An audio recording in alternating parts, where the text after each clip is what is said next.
When two worlds collide, it's time for you to decide which side you're on.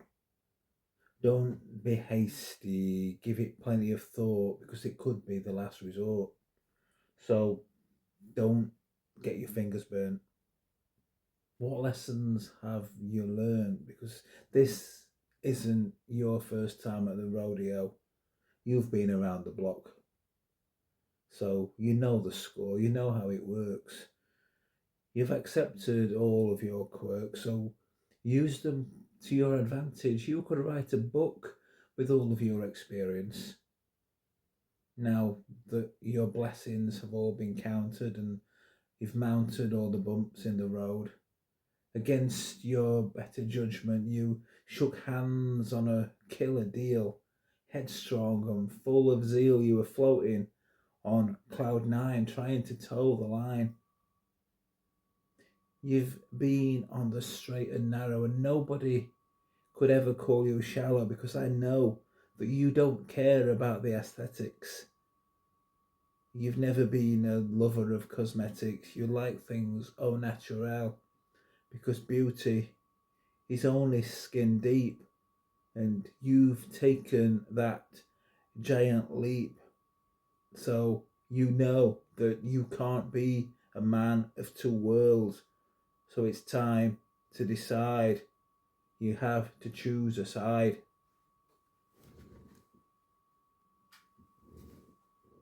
The knives were out on the terrace. The race had been run, but a web of lies was spun, and the tales grew stronger on down the line. Vicious words were exchanged, and there was blood and footprints in the mud and cries of despair. Although I wasn't there, someone drew me a picture. It was a strange mixture of canvas in oils with all of the spoils. A surrealist nightmare. A mercy chair almost made me cry. I could almost hear the pain. And then the rain washed everything away. It was like it was never there. The whole affair erased, airbrushed, completely out of existence. In a heartbeat, there was nothing left. No relics, no memories, not even a place to mourn. So cruel. Not a memory, not a ghost, not a raised glass. No words of grief. He was a good man, he was a fine man, he will be missed. But nobody will speak those words. Nobody will even know that he's gone.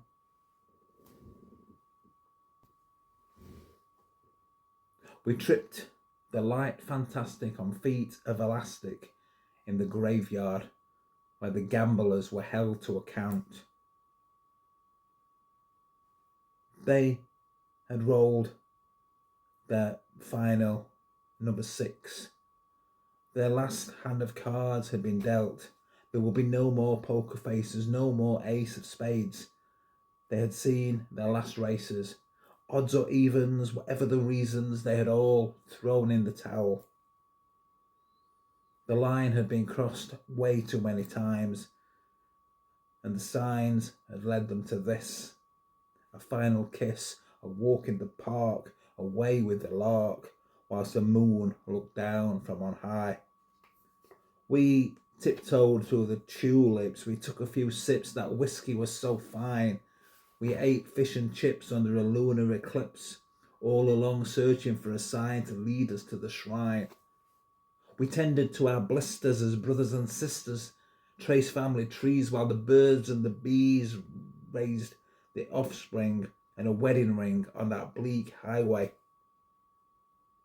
With a crippling hamstring, we still danced on. Inhibitions were all gone. A change of seasons turned our sorrow to pride in the witching hour. The blizzard came as we forged ahead, back to the homestead where we went to rest our heads, the task complete, looking back with a new sense of glory.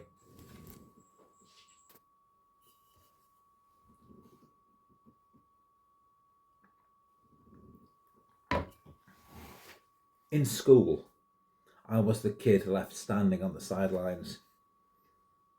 when they were picking teams in PE. Nobody wanted me. I couldn't catch, I couldn't kick, and I certainly couldn't run. I had no hard feelings, don't get me wrong. I wouldn't have wanted me on my team either. There were two groups in school, those that were good at sport and those that were good at studies. I was neither. I was atrocious at maths. I couldn't remember a word of French. My knowledge of geography you could write on the back of a postage stamp. I had one saving grace. I loved English literature. Reading and writing poetry, I was in my element, which is good because I knew nothing about the elements. Give me a cricket bat and a pair of football boots and I would get knots in my stomach with the apprehension of what was to come. But give me a book of Dylan Thomas or a compendium of beat poetry, my mood instantly changed. I was much happier in the library than I was in the gym. Cleo's come to say hello. While most of my classmates wanted their team's latest kit for Christmas, I was anxiously awaited the new Seamus Heaney collection in paperback. I was scribbling lines in jotters and notebooks at every opportunity.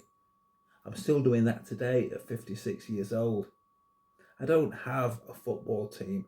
I don't keep an eye on the promotions and relegations table, and I only have a very vague understanding of the offside rule. But I can talk to you about rhyming couplets and a stanza and a canto.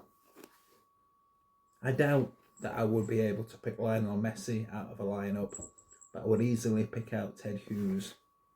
I can see the skill in football, don't get me wrong, and I appreciate how passionate people get for their team. Sometimes I wish I could get that feeling of rejoice and euphoria for a match, but I can't. But I can listen to a poet reading their words out loud and get goosebumps and my hair standing on end, a rush of adrenaline. And I guess that's probably something akin to what a football fan gets when the striker puts the ball in the back of their opponent's net.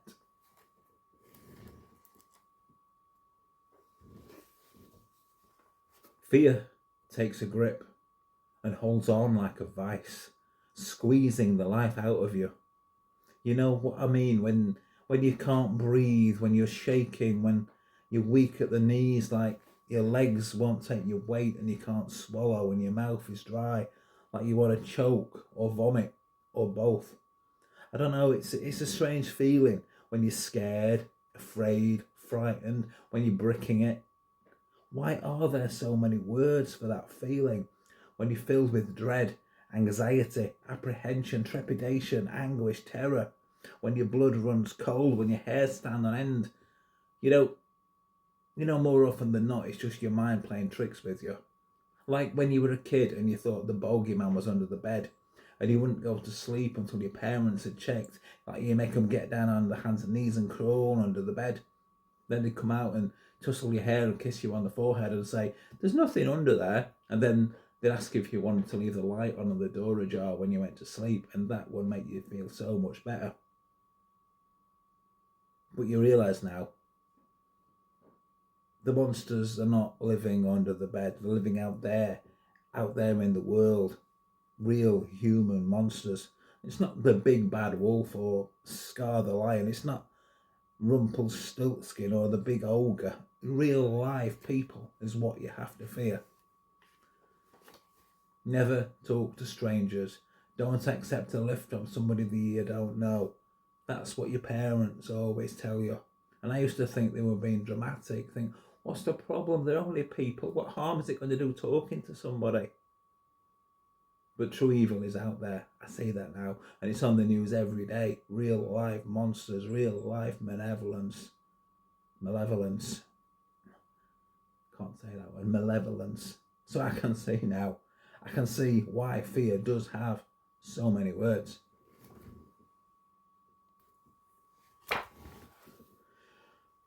When did they turn out the lights? It must have been whilst I was sleeping. There were so many lonely nights. I'm sure I could hear her weeping. Those devastating twilights when I fell under the radar, my head in the sand, counting the seconds, watching the hands sweep across the face of the clock. Let's take stock. How much money is in the kitty? I keep going down to the city, just mooching around. I love those sounds and smells when the witches cast their spells, listening to the ocean through seashells with tea and biscuits and all of the misfits. Because most of us, we never fit in, do we? We're just slipping around on banana skin, trying to stay on our feet, ready to meet and greet by torchlight in the graveyard shift, where the magpies keep watch and the squirrels reap the rewards. I tread the boards, wishing for Grammy awards, reaching the summit only to plummet back to earth. No self-worth, just a hammer to fall and know it all. Calling the shots ties me up in knots, and I'm all at sea, out of my tree in the danger zone where the worms keep turning and the bridges keep burning. But I've read this book before, in a faraway world when I wore different shoes. My hair was thicker then. I was years away from these shades of grey. But at least I'm not wearing a toupee. At least I still have the strength to dream. There is a chance that I could still make the winning team. A small chance, a tiny chance, but a chance all the same. Because it's never too late, you know. Fate doesn't care how old you are. You can still chase a rainbow or catch a falling star. Unless you're trapped inside a bell jar, reading poetry out loud to a make-believe crowd, waiting for your ship to come in on tenterhooks with all of those glorious books that you may never find the time to read.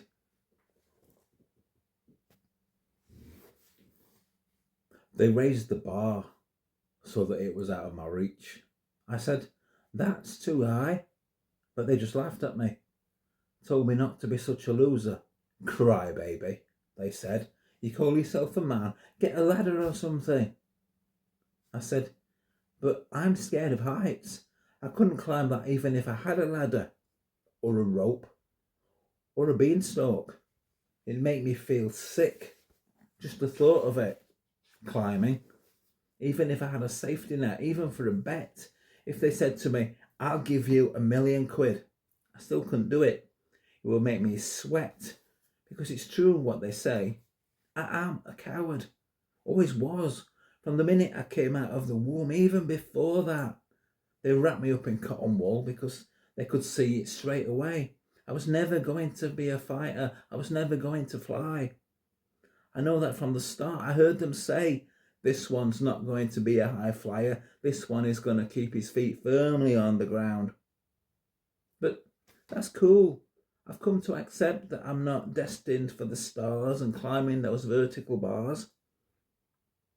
But it's okay down here. I can feel the rain on my face. I've even found some kind of rhyme, so if nothing else, I can enjoy the melody. When the machine tells us to jump, we ask, how high? Why don't we allow it to control us? We all have free will. This is our birthright. We make our choices, set out our stall, build the life that we desire. The machine thinks that we are compliant, thinks that we are willing to toe the line, do as we are told, obey, follow the rules, don't answer back, never question the machine. The machine knows best. We are here to do its will. We are just cogs in a well-oiled machine. No. We are much more than that. We are stars shining so bright. Every single one of us, we are stars, we are flames, we are alive.